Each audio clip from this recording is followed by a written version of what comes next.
c'est impossible d'être tout le temps un entrepreneur à succès et rarement un entrepreneur à succès de suite. Donc l'échec fait partie du jeu. L'échec est une étape. Donc en fait, on ne perd pas, on apprend. Et ça aussi, il faut l'intégrer. Ça fait partie des règles de vie, des règles d'une entreprise. Et c'est clair que si vous êtes capable d'accepter ça, je vous garantis que vous allez réussir.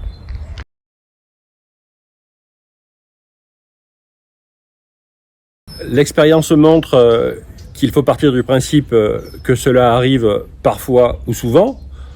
Donc déjà, il faut le savoir en amont et se dire que c'est pas la fin du monde, ça fait partie du jeu. Et au contraire, ça va forger votre caractère et votre capacité à encaisser les mauvais coups. Donc voilà, ça fait partie du jeu, c'est comme ça. Ça veut dire que celui que vous allez recruter à la place ou l'événement qui va suivre cette trahison entre guillemets impliquera une meilleure option. Et faites-moi confiance, j'ai beaucoup d'expérience en ce domaine. Je peux vous dire que ce qui paraît être un nuage, en fait, c'est un rayon de soleil.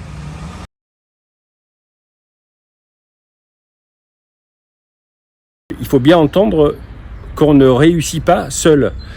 C'est pourquoi j'ai beaucoup apprécié l'initiative de Grégoire Alcerod à travers son entreprise, parce que cette entreprise de conseil, de formation qui vous offre différentes options pour appréhender les problèmes et les résoudre, et pour profiter de l'expérience des autres, c'est très important de profiter de l'expérience des autres, c'est un outil extraordinaire pour réussir.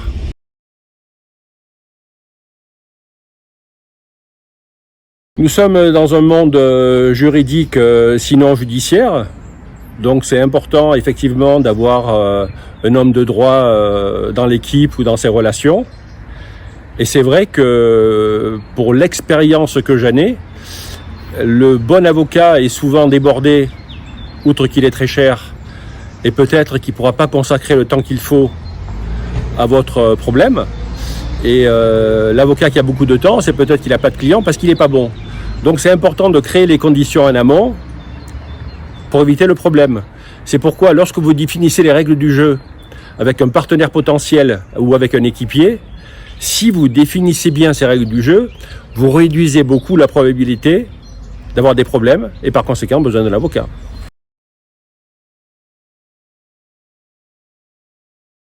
C'est ce qui a conduit toutes mes entreprises à être les plus performantes de France dans leur domaine d'activité. Eh bien, je ne recrutais pas vraiment de compétences ou de diplômes, je recrutais un savoir-être, une volonté de la personne de devenir très bonne, très compétitive.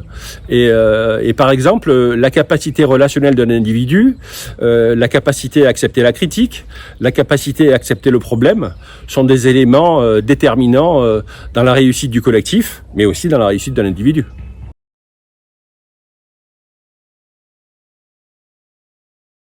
Je me suis intéressé à l'action politique parce que j'ai très bien réussi dans le monde de l'entreprise. Vous savez que j'ai été nommé 2 fois meilleur gestionnaire de France.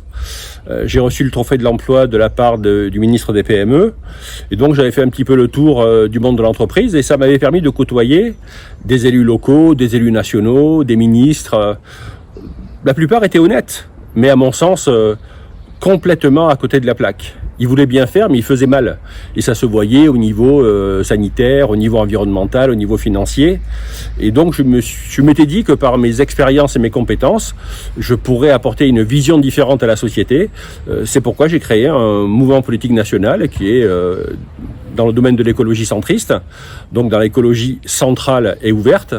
Et ça me paraît nécessaire à notre pays et pourquoi pas à l'Union européenne.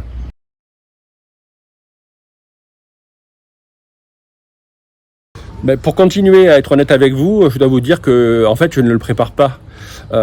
Et c'est vrai que quand vous faites un match de foot et un match de tennis à haut niveau, vous le préparez pas le jour avant. Ce sont des années de préparation qui font que vous avez le niveau physique, le niveau technique, le niveau mental.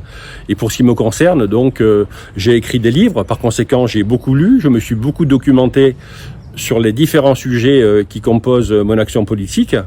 Et par conséquent, j'ai rien à préparer, quoi. Donc, je suis très bon en débat parce que je connais mes sujets.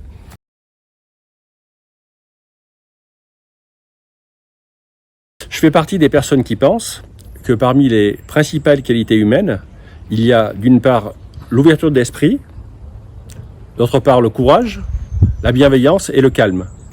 Et je me dis qu'un très bon agent FIFA devrait cultiver au maximum ces 4 qualités-là, parce que sans doute ça lui permettra de voir le maximum de joueurs, de savoir les repérer, de pas les juger sur un match, de se dire que peut-être là il est faible mais qu'il peut travailler et qu'il a une capacité de progression plus forte que quelqu'un qui serait meilleur mais qui n'a pas de capacité de progression et peut-être pas de volonté de progression.